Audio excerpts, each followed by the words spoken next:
Imaginez un instant être juridiquement intouchable dans votre entreprise là pendant plus d'une année. Bienvenue dans Maîtriser la paye, le podcast qui rend la paye accessible à tous. Aujourd'hui, on part du congé de maternité, de ses durées exactes et des nouveautés prévues pour 2026. Ouais, c'est un moment de vie absolument majeur pour les collaboratrices, mais côté paye RH, les règles ressemblent parfois à un vrai casse-tête, non? Complètement. Mais à la fin de cet épisode, vous saurez exactement comment calculer ses congés, gérer les exceptions et anticiper le retour de vos salariés. Super, c'est parti.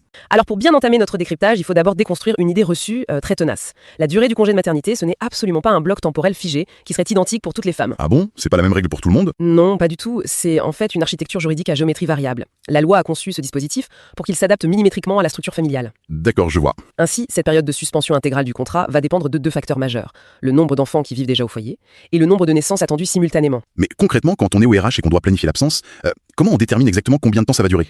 Eh bien, le Code du travail procède par paliers. Dans le cas général, c'est-à-dire quand la salariée attend son premier ou son deuxième enfant, la durée de base est de 16 semaines au total. Ok, 16 semaines. Voilà. Et ces semaines sont scindées en deux phases bien distinctes. 6 semaines de repos prénatal, avant la naissance, et 10 semaines de congé post-natal. Mais le barème s'adapte dès que la famille s'agrandit. C'est-à-dire? Dès l'instant où l'on attend un troisième enfant, le compteur monte directement à 26 semaines. Ah oui, la différence est nette. Exactement. Et pour les grossesses multiples, ça grimpe encore. Pour des jumeaux, la durée passe à 34 semaines d'absence légale. Waouh. Et pour l'arrivée simultanée de plus de 2 enfants, par exemple des triplés, on atteint le plafond maximum qui est de 46 semaines. Attendez, 46 semaines? Mais c'est pratiquement une année entière en dehors de l'entreprise, ça. C'est le but pour absorber le choc physique. Mais est-ce que la salariée est strictement obligée de s'arrêter pendant toute cette période? Une femme peut tout à fait décider de revenir travailler plus tôt, oui.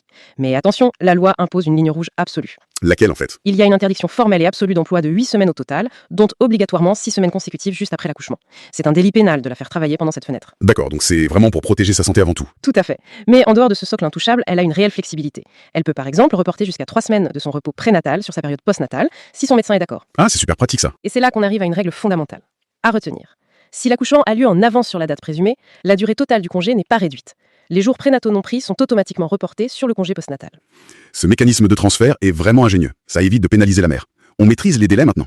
C'est dense tout ça, vous avez un support visuel pour s'y retrouver. Oui, je vous offre le chapitre 1 complet, 8 infographies qui décodent tout, du bulletin au barème de saisie, et 40 questions de quiz corrigées pour valider vos acquis, l'outil parfait pour passer de la théorie à la pratique, le lien est en description.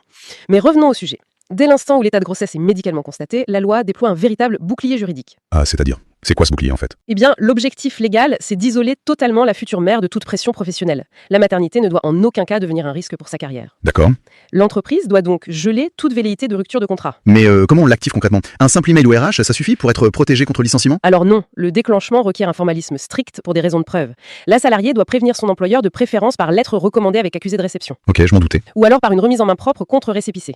Et une fois accomplie, la protection absolue contre le licenciement entre en vigueur. Elle couvre toute la grossesse, l'intégralité du congé maternité et même les 10 semaines qui suivent le retour au travail. Les 10 semaines après le retour? Mais pourquoi ça? Tout simplement pour éviter qu'un employeur malveillant n'attende sagement le jour de la reprise pour la licencier. Ah oui, c'est logique. De plus, si la salariée enceinte souhaite quitter son entreprise, elle a le droit exceptionnel de démissionner sans préavis et sans indemnité de rupture. Je précise aussi que le père bénéficie lui aussi d'une protection légale contre le licenciement. C'est une armure juridique impressionnante. Mais la grossesse, c'est aussi médical. Que se passe-t-il en cas de graves complications? Comme une naissance très prématurée, par exemple, avec une hospitalisation du bébé. La loi a prévu des mécanismes d'extension pour ces chocs médicaux. Si l'accouchement a lieu plus de 6 semaines avant la date prévue et que l'enfant est hospitalisé, le congé est exceptionnellement prolongé. De combien de temps exactement? Du nombre exact du jour qui sépare la naissance réelle de la date de début de congé prévu. Par exemple, si l'accouchement survient le 12 janvier 2025 au lieu du 22 janvier 2025, oui, la salariée gagne automatiquement une période indemnisée de 10 jours supplémentaires. D'accord, c'est très précis. On a aussi le congé pathologique qui permet d'ajouter 2 semaines avant la date prévue et jusqu'à 4 semaines après. Sans oublier le cas très spécifique du distilbène où la loi accorde le droit de débuter le congé dès le premier jour d'arrêt de travail, sans carence. La loi couvre vraiment presque tous les risques, mais dans le pire des scénarios, si la mère venait tragiquement à décéder... C'est l'éventualité la plus dramatique, mais elle est strictement encadrée. À retenir, en cas de décès de la mère, le père, le conjoint ou le partenaire pacsé peut suspendre son propre contrat pour la durée d'indemnisation restante. D'accord. Il perçoit les indemnités et bénéficie de la protection contre le licenciement pour que l'enfant puisse être pris en charge. C'est un filet de sécurité essentiel. Mais que se passe-t-il au moment de la reprise du travail? On peut aller encore plus loin. Oui, j'ai publié un article Substack sur ce sujet avec une infographie à télécharger. Le lien est en description. Continuons. La phase de retour dans l'entreprise, c'est une étape tout aussi cruciale que le départ. Ouais. J'imagine que pour les RH, c'est pas juste réactiver un badge informatique, quoi. Quelles sont les garanties pour la salariée quand elle revient? Elle retrouve exactement son poste? La règle absolue, c'est qu'elle doit retrouver son emploi précédent. Ok. Ce n'est que si cet emploi a objectivement disparu qu'on peut lui proposer un emploi similaire. Mais dans tous les cas, ce poste doit être assorti d'une rémunération au moins équivalente. C'est rassurant. Et l'employeur a aussi l'obligation d'organiser un examen médical de reprise dans un délai de 8 jours après son retour, ainsi qu'un entretien professionnel. Un entretien pour évaluer son travail? Surtout pas, ce n'est pas une évaluation. Cet entretien sert exclusivement à parler de ses perspectives d'évolution, de son compte personnel de formation ou de la validation des acquis. Ah, très bien.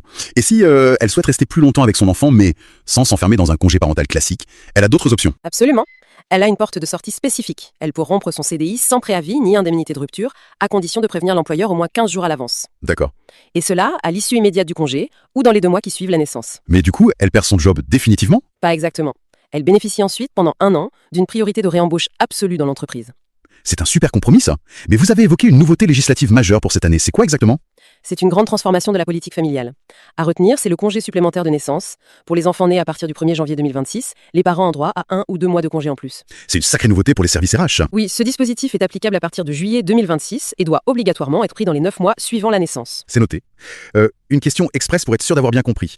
Si la salariée a reporté 3 semaines de son congé prénatal après l'accouchement, mais qu'elle se retrouve soudainement en arrêt maladie avant la naissance, que devient ce report? Le report est immédiatement annulé. Le congé maternité débute obligatoirement au premier jour de cet arrêt de travail. Et la période qui avait été décalée est réduite d'autant.